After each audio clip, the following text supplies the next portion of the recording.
नमस्कार साथियों, एक बार फिर मैं दीपंकर समझदार चार्टर्ड अकाउंटेंट, आपका दोस्त और बिजनेस ग्रोथ एसोसिएट। आज बहुत महत्वपूर्ण केस स्टडी है, मणप्पुरम फाइनेंस लिमिटेड की कंप्लीट जर्नी आप लोगों को बताने जा रहा हूं। और हम सब सीखेंगे कि अगर फाइनेंस बिजनेस करना है तो हम लोगों को क्या क्या चीजों का ध्यान रखना चाहिए ताकि आप टॉप में चले जाए। और अगर कोई भी बिजनेस करेंगे तो ये मणप्पुरम का केस स्टडी और इसकी लर्निंग आपके जबरदस्त काम आने वाली। श्री वीपी नंद कुमार जो कि करंट सीईओ और चेयरमैन है मणप्पुरम फाइनेंस लिमिटेड के, लेकिन इस ग्रुप के फाउंडर थे उनके पिताजी मिस्टर वीसी पद्मनाभन, जो कि 1949 में वलपाड विलेज केरला में त्रिशूर डिस्ट्रिक्ट के अंदर में एक छोटा सा गांव है, वहां पर उन्होंने स्टार्ट किया मणप्पुरम ग्रुप को, केरल के वलपाड विलेज से। इतने छोटे से जगह पर होने के बाद भी उनका जो सोच, उनका पहुंच, उनका गुडविल चारों तरफ फैलने लगा और कई दशकों तक जबरदस्त काम करने के कारण पद्मनाभन जी को इंटीग्रिटी, सच्चाई और सेफ हेवन माना जाने लगा। कोई भी वहां पर अपना डिपॉजिट रखने के लिए तैयार हो जाता था, कोई भी वहां पर ट्रस्ट करता था कि ये सबसे सेफ जगह है और लोकल कम्युनिटी में उसका बहुत ज्यादा ट्रस्ट बिल्डअप हो गया था। लोग उनपे और उनके ऑर्गेनाइजेशन पे बहुत ज्यादा विश्वास करने लगे थे। इसी के साथ वो हाई रिटर्न प्रोवाइड करते थे, जो भी डिपॉजिट उनके पास आता था उसमें ज्यादा रिटर्न, ज्यादा इनकम प्रोवाइड करते थे डिपॉजिटर को। श्री पद्मनाभन जी को एक कंजर्वेटिव बैंकर माना जाता था क्योंकि उन्होंने कैपिंग रख दी थी कि वो मैक्सिमम कितना पैसा लेंगे डिपॉजिट में। उन्होंने केवल 5 लाख रुपए से अपनी जर्नी स्टार्ट की और मैक्सिमम केवल 25 लाख रुपए की कैपिंग रखी कि 25 लाख रुपए से ज्यादा डिपॉजिट वो किसी से भी नहीं लेंगे। और इससे ज्यादा डिपॉजिट आता था तो वो क्या करते थे, वो उन्हें बहुत रेस्पेक्टफुली वापस कर देते थे और सबको लाइन लगाना पड़ता था, सबको अपना फॉर्म फिलअप करना पड़ता था कि मुझे मौका मिलना चाहिए डिपॉजिट करने का। और जिस भी समय जो एग्जिस्टिंग डिपॉजिटर है वो अपने पैसे निकाल लेता था, उस समय वो उनको इनलाइन लेटर भेजते थे कि आपकी बारी आ गई है, आप आइए और अपना पैसा डिपॉजिट कर सकते हैं। और लोग खुशी खुशी दौड़कर आकर उनके यहां पर पैसा डिपॉजिट करने की तैयारी में और ताक में रहते थे ताकि वो उनसे किसी तरह से कनेक्ट हो जाएं। लेकिन बात यहां तक नहीं रुकती है, उनका ख्याति, उनका गुडविल इतना चारों तरफ फैल चुका था कि विदेशों से भी पैसे आते थे। कतर, सऊदी अरब, दुबई, ऐसे बहुत सारे कंट्रीज है जहां पे उनके गांव और गांव के आसपास के लोग नौकरी करने जाते थे और गल्फ कंट्रीज से ही इन्वेस्टमेंट के लिए इनके पास पैसे भेजते थे, क्योंकि विदेश में बैठ के जैसे लोगों को पता रहता है कि मेरा परिवार मेरे गांव में सेफ है, उसी तरीके से उनको यह भी पता रहता था कि मेरा डिपॉजिट भी मणप्पुरम ग्रुप में सेफ है। अब 1986 में क्या हुआ, श्री नंद कुमार जो कि पद्मनाभन जी के बेटे थे, उन्होंने पूरे ग्रुप को टेक ओवर किया और टेक ओवर करते ही साथ जो ये 25 लाख की लिमिट थी, उस लिमिट को उन्होंने हटाया ताकि और ज्यादा व्यापार को फैलाया जा सके। और वो ऑलरेडी ट्रस्टेड थे, इतना जबरदस्त ब्रांड पद्मनाभन जी ऑलरेडी बना चुके थे कि उसको बुलाना बहुत आसान था। और उसी समय 1 करोड़ रुपए तक की डिपॉजिट उनके पास आसानी से आ गई। उनका फाइनेंस बिजनेस और ज्यादा फैलने लगा और यहां तक भी कारवां रुका नहीं। 1992 में उन्होंने देखा कि लीगल स्ट्रक्चर को बड़ा करना पड़ेगा, ज्यादा एक्सेप्टेबल करना पड़ेगा, तो उन्होंने आरबीआई से लाइसेंस लिया मणप्पुरम फाइनेंस लिमिटेड का। और 1992 में आरबीआई से लाइसेंस लेने के बाद 1995, जो कि इतना कम समय में, उन्होंने सोचा कि हम लोगों को पब्लिक डिपॉजिट की जरूरत है क्योंकि बैंक उनको सपोर्ट करने में आनाकानी कर रही थी, लेकिन ये कहीं पर ग्रोथ में रुकने वाले नहीं थे। अब वो क्या करेंगे? लेकिन उनके पास में कितना था, केवल 1.5 करोड़ रुपए थे। 50% के आसपास उनके पास पेडअप कैपिटल थे, बाकी 50% उनको लाना था। लेकिन पद्मनाभन जी ने इतना जबरदस्त गुडविल बनाया था और उसके साथ ही उनके बेटे नंद कुमार जी ने ऑर्गेनाइजेशन को सिस्टमैटिक तरीके से चलाया कि लोगों का ट्रस्ट बरकरार रहा। और वो वापस अपने विलेज वलपड़ में गए और वहां पर जाकर अपने जान पहचान के कुछ लोगों से उन्होंने फाइनेंस इकट्ठा किया, पैसे इकट्ठा किए और उस जरूरत को 3 करोड़ का जो जरूरत था पेडअप कैपिटल का, उसको पूरा किया और वो कामयाब हुए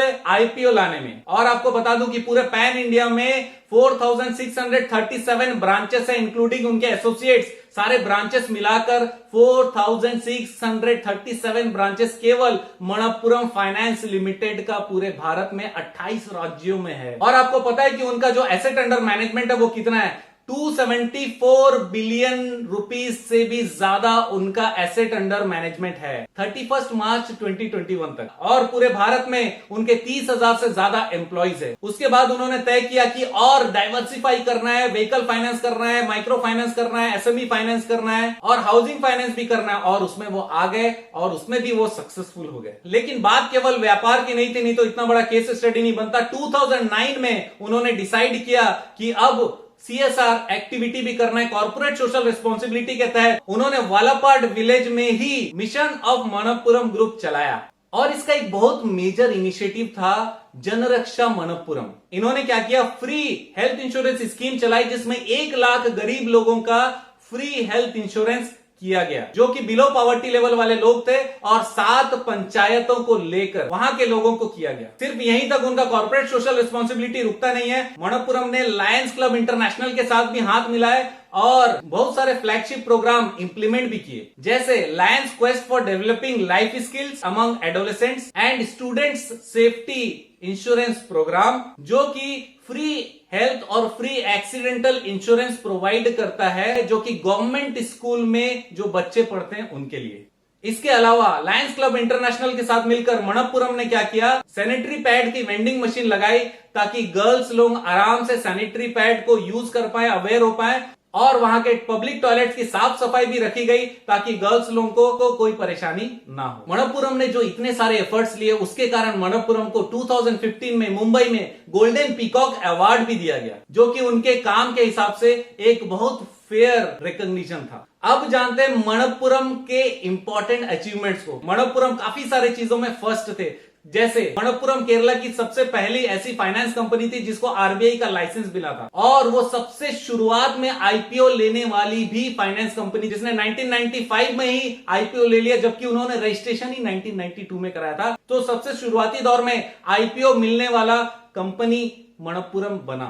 2007 में मनप्पुरम वो पहला फाइनेंस कंपनी बना जिसको फॉरेन इंस्टीट्यूशनल इन्वेस्टर्स, जिसको FII कहते हैं, वहां से उनको फंडिंग मिला है। इनको बहुत बड़े celebrated private equity funding company sequoia capital, जिन्होंने इन्वेस्ट किया इनकी कंपनी में 700 मिलियन रुपए, मतलब 70 करोड़ रुपए उन्होंने मनप्पुरम में इन्वेस्टमेंट किए, और सिकोया कैपिटल ने इसको हडसन इक्विटी के साथ मिलकर किया। इतना ही नहीं, क्वालिफाइड इंस्टीट्यूशनल प्लेसमेंट से 12,450 मिलियन की फंडिंग मिली। मनप्पुरम फाइनेंस लिमिटेड केरला का सबसे पहला वो कंपनी बना जिसको शॉर्ट टर्म फाइनेंसिंग में A+ रेटिंग मिला था, इकरा मींस ICRA से। इसके बाद 2010 में मनप्पुरम पहली कंपनी बनी जिसने एम्प्लॉय स्टॉक ऑप्शन प्लान अपने एम्प्लॉयज के लिए जारी किया, और एम्प्लॉयज और ज्यादा कनेक्टेड हो गए कंपनी से, और ज्यादा लॉयल हो गए, क्योंकि वो हर चीज में फर्स्ट आते जा रहे थे, राइट। ये हुई बात अचीवमेंट्स की। अब इनोवेशंस पे आते हैं, क्योंकि ऐसे ही नहीं मनप्पुरम इतना बड़ा बना। मनप्पुरम का बड़ा बनने के पीछे उसका इनोवेशन बहुत बड़ा फैक्टर है। कौन कौन सी बातों में उन्होंने इनोवेशन किया, ये जानते हैं। सबसे पहला पॉइंट है टेक्नोलॉजी इनोवेशन। टेक्नोलॉजी इनोवेशन की देखी जाए तो बैंकिंग सेक्टर के जैसे फाइनेंस सेक्टर में कोई डेडिकेटेड उस तरीके का सॉफ्टवेयर नहीं था। उस समय मनप्पुरम ने काफी पैसे इन्वेस्ट किए, वो जबरदस्त टीम बनाई जिन्होंने मिलकर टेक्नोलॉजी, सॉफ्टवेयर और सिस्टम बनाया, ताकि जो ये गोल्ड लोन देने का प्रोसेस है वो ये बहुत कम्बरसम ना हो, बहुत परेशानी भरा ना हो, और इसमें समय भी लिमिटेड लगे। और इतना ही नहीं, यहां पर उन्होंने इंटरनल चेक के काफी सारे फ्लैग बना रखे थे, काफी सारे सिस्टम बना रखे थे, जिससे अगर कोई सस्पिशियस एंट्रीज होती है, सस्पिशियस लोन दिया जाता है, किसी ब्रांच में दिखाई देती है, तो फिर रेड फ्लैग आ जाता है, और उसके बाद इंटरनल ऑडिट चालू हो जाती है उस पर्टिकुलर ट्रांजैक्शन के। फॉर एग्जांपल, अगर एक ही टाइप के गहने अगर मनप्पुरम में रख के कोई लोन ले रहा है, फॉर एग्जांपल कंगन ही कंगन रखे जा रहे हैं, तो उनका टेक्नोलॉजी सिस्टम ये समझता था कि हो सकता है कोई ज्वेलर हो या फिर कोई चोर हो, ऐसा हो सकता है, तो उसको जरूर चेक किया जाना चाहिए। रेड फ्लैग निकालते थे और जाकर चेकिंग करते थे और उसकी पूरी जांच करते थे, किसका है, ओनर कौन है, हर चीज देखा जाता था। इसके कारण क्या हो गया, लोगों के अंदर में ये फेयर थॉट आ गया कि मनप्पुरम एथिकल कंपनी है और हर काम देख समझ के करती है, सिस्टम से करती है, समय के अंदर करती है, और इतना ही नहीं, वो कहीं कुछ गलत काम होता है तो उसको भी पूरा ध्यान पे रख के उसको सही करने की कोशिश करती है, उसकी जानकारी लेती है। ये जो सिस्टम था पता लगाने का, इसको कहते हैं एडवांस रिस्क मैनेजमेंट सिस्टम। ये भी मनप्पुरम का ही इनोवेशन था। मनप्पुरम ग्रुप ने हर जगह पर ऐसे छोटे छोटे आइडियाज लगा रखे थे जो during the course of doing business उन्होंने जाना कि यहां गड़बड़ी हो सकती है, और हर गड़बड़ी को पहचानने के लिए ऑटोमेटेड सिस्टम क्या होगा, इसके बारे में हमेशा वो प्लान बनाता रहा, हमेशा इनोवेट करता रहा, और अपने सिस्टम में उस चीज को इनकॉर्पोरेट किया, इंटीग्रेट किया, ताकि एक जबरदस्त स्ट्रॉन्ग बिजनेस बन सके जिसको कोई हाथ भी ना लगा पाए। सिर्फ इतना ही नहीं, ऑनलाइन गोल्ड लोन देने में भी मनप्पुरम सबसे आगे था। 2015 में मनप्पुरम ने ऑनलाइन गोल्ड लोन देने का पूरा प्रोसेस बनाया, और इनिशियल फॉर्मेलिटी अगर पूरी हो जाती थी तो ऑनलाइन कोई भी अपने अपने घर से फॉर्म फिलअप कर सकता था और फॉर्म फिलअप करके वो वहीं से बैठे बैठे लोन पा सकता था। अच्छा, इतना आसान, 100% आसान, वो जबरदस्त काम करने में, इनोवेशन करने में आगे थे मणप्पुरम। और इतना ही नहीं, इसकी भी आगे एक कदम बता दूं, जिसके पास बैंक खाता नहीं था उसके लिए बैंकिंग चैनल से डेबिट कार्ड कोलैबोरेशन करके भी वो अपना लोन देने का प्रोसेस कंप्लीट करते थे। और वो जो कार्ड लोगों को मिलता था लोन डिसबर्स होके, वो कार्ड किसी भी एटीएम में जाके चलेगी और वो जो लोन का पैसा सैंक्शन हुआ है वो निकाल सकते हैं। अरे वाह, ये तो हमने कभी सुना ही नहीं था। यस और नो? ये सोच जबरदस्त थी, क्योंकि जब हम लोग इस बात को सुन रहे हैं तब से 6 साल हो चुके हैं। 2015 में वो कर चुके हैं, जो 2021 में मैं बता रहा हूं, और बता रहा हूं कि अभी तक भी हर दिन इनोवेशन का जो चक्री है उनका चलते जा रहा है, और कुछ ना कुछ हर दिन वो नया लाने की कोशिश करते हैं, चाहे वो इंटरनल हो चाहे वो एक्सटर्नल हो। ये बात हो गई टेक्नोलॉजी इनोवेशन की। इसके बाद आते हैं प्रोडक्ट इनोवेशन की। जहां पर गोल्ड लोन को एक सिंगल लोन कैटेगरी माना जाता था,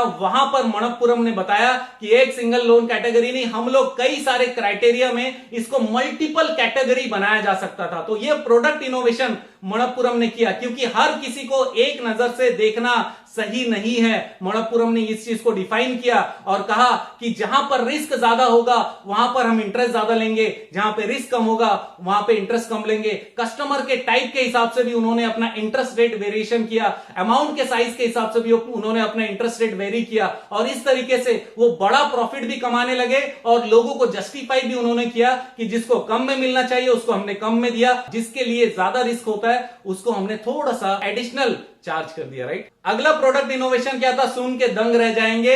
इन्होंने 1 डे लोन क्लोजर का भी ऑप्शन रख दिया कि अगर आज आपने लोन लिया और कल आप चाहते हो कि बंद कर दो लोन, तो तुरंत आपको लोन को बंद करने का भी ऑप्शन रहेगा। इससे क्या हो गया, लोगों के अंदर में जबरदस्त ट्रस्ट आ गया और फ्लेक्सिबल ऑर्गेनाइजेशन को हर कोई पसंद करता है। कई लोग ऐसे होते हैं जो चाहते नहीं कि बहुत लंबा लोन चले। गोल्ड को हर कोई अपने फैमिली का इंपॉर्टेंट धरोहर मानता है, उसको अगर कोई दे रहा है तो इसका मतलब ये कि बहुत मजबूरी में दे रहा है, और उसके बाद वो जल्दी छुड़ाने की कोशिश भी करता है। और अगर उसको ये ऑप्शन मिल जाता है, जब मणप्पुरम ने ये 1 डे इंटरेस्ट का ऑप्शन चालू किया, उस समय मणप्पुरम का खुद का मिनिमम 7 डेज का इंटरेस्ट का पॉलिसी चालू था। उसके बाद भी उन्होंने उसको डिसरप्ट करके ये नया ऑप्शन 1 डे इंटरेस्ट का भी लाया, ताकि कस्टमर को फायदा हो। तो कस्टमर भी जानता है कि हमेशा कंपनी मेरे लिए जबरदस्त काम कर रही है। 2013 में क्या हुआ, गोल्ड रेट में काफी करेक्शन हुए और उस समय काफी लॉसेस होने लगे, लोग लोन नहीं पटा रहे थे, और जो गोल्ड कंपनी थी वो पूरे पैसे वसूल नहीं कर पा रही थी, क्योंकि गोल्ड का रेट डाउन हो गया था।